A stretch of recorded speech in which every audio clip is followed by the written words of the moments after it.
Another issue that comes up quite frequently in discussions about the timing of the rapture as it relates to the tribulation comes from Matthew 24, 29 through 31, as well as the parallel in Mark chapter 13. So I wanted to briefly walk through where this fits on our timeline as we've been working it out.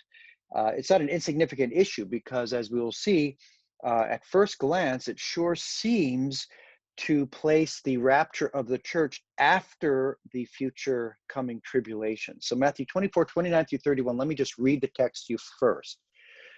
But immediately after the tribulation of those days, the sun will be darkened and the moon will not give its light, and the stars will fall from the sky and the powers of the heavens will be shaken. And then the sign of the Son of Man will appear in the sky, and then all the tribes of the earth will mourn, and they will see the Son of Man coming on the clouds of the sky with power and great glory. And he will send forth his angels with a great trumpet, and they will gather together his elect from the four winds, from one end of the sky to the other.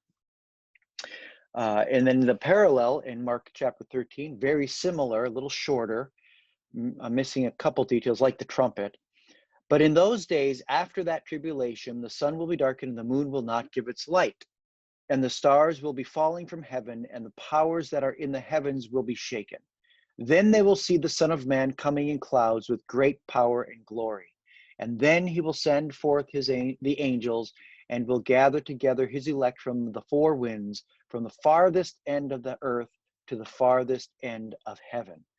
So admittedly, this does look like it is asserting a post-tribulation rapture.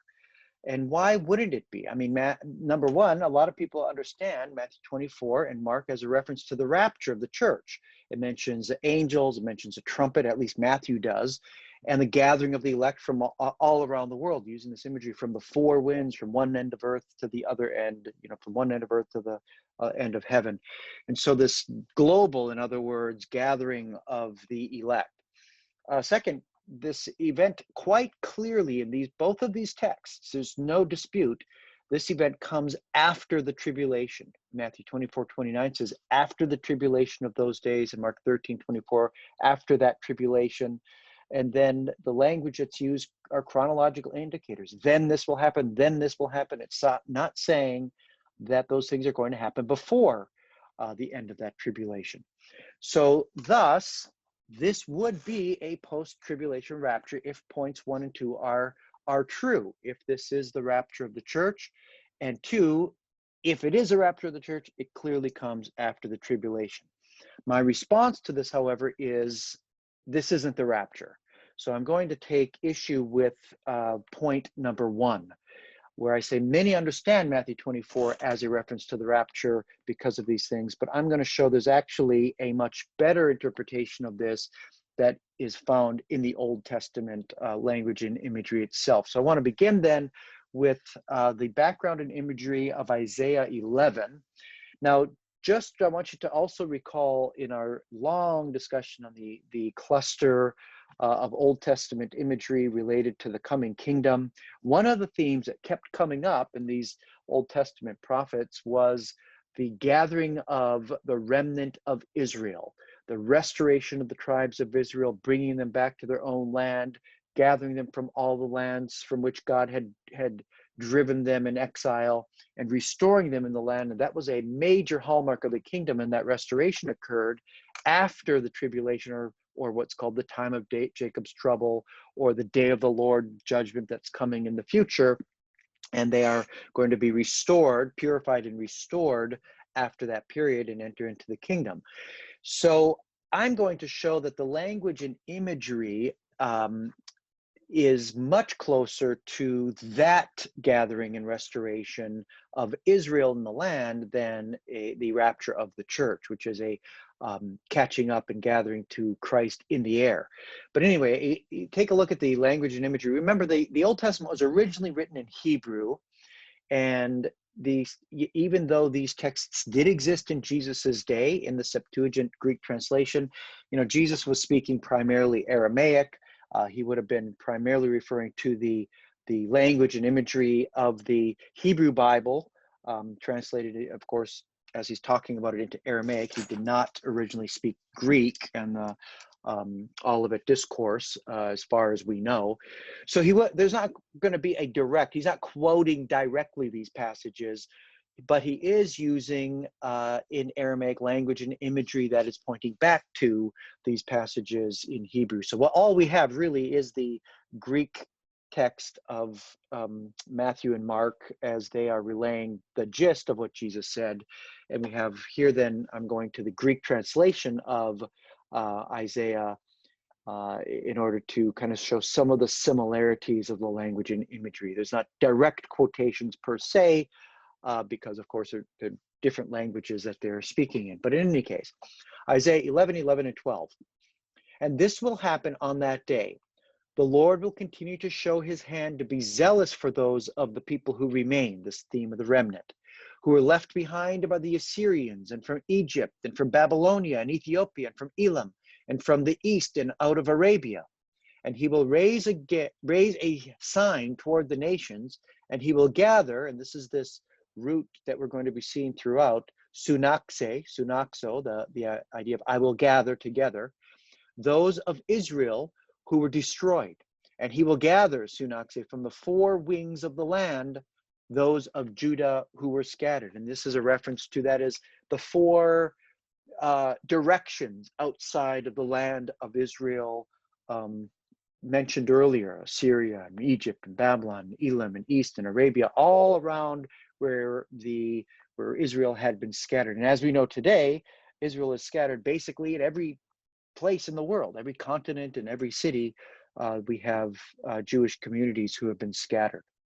So this corresponds very similarly to the idea of the gathering together. In fact, the term that Matthew and Mark use are episunaxusin, the participle form here, the intensified form with the epi, that kind of intensifies it. But the sunaxusin, I will be gathering together the elect from the four winds, very similar. Notice that either tessaron, the same term for the four winds, meaning the four directions of the compass, is just one way of saying it.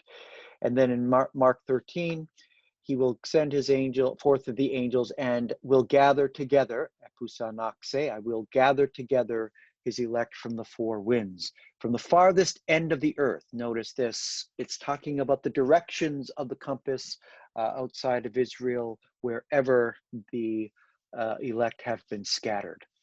Isaiah 43:5-7, do not be frightened, for I am with you. I will lead your offspring from the east. I will gather, sunaxo, you from the west.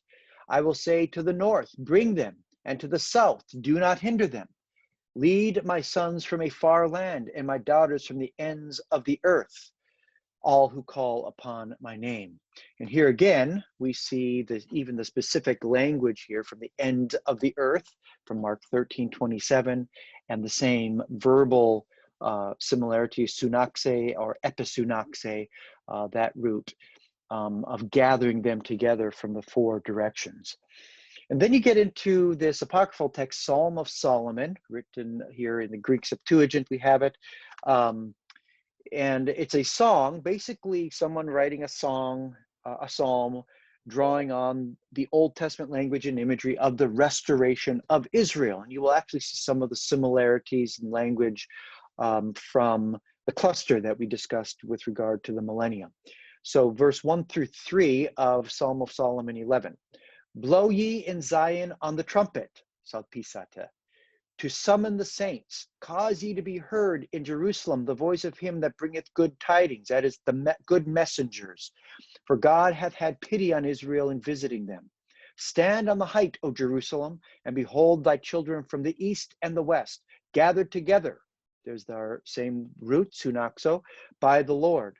From the north they come in the gladness of their God. From the isles afar off, God hath gathered them together. So they are gathering together at the sound of the trumpet, sending out people who are bearing good tidings, and that same angelos root that is translated angels in Matthew and Mark, but could just as easily be translated as messengers, either angelic or human.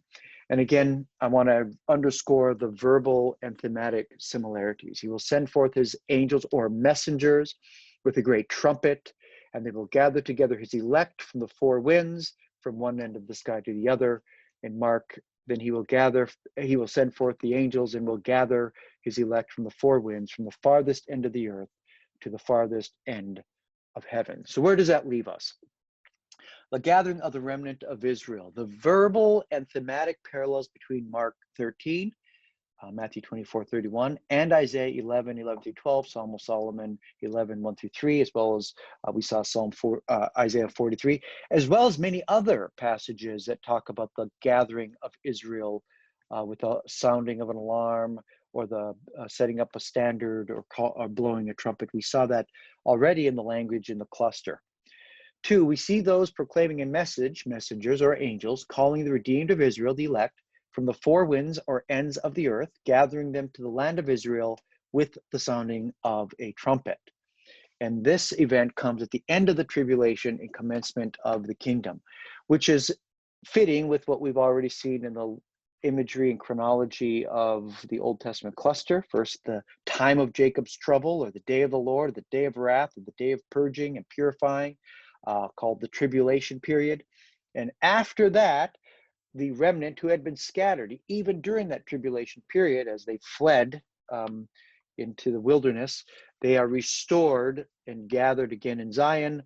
And this commences the kingdom as Christ reigns over Israel, the restored 12 nations, 12 tribes, as well as through them the rest of the world. So my response is, this is not a reference, Matthew 24:31, and not a reference to the rapture of the church. The language and imagery is better interpreted as a reference to the gathering of Israel for the coming kingdom. And that is an event that takes place after the tribulation period and at the commencement of the millennial kingdom.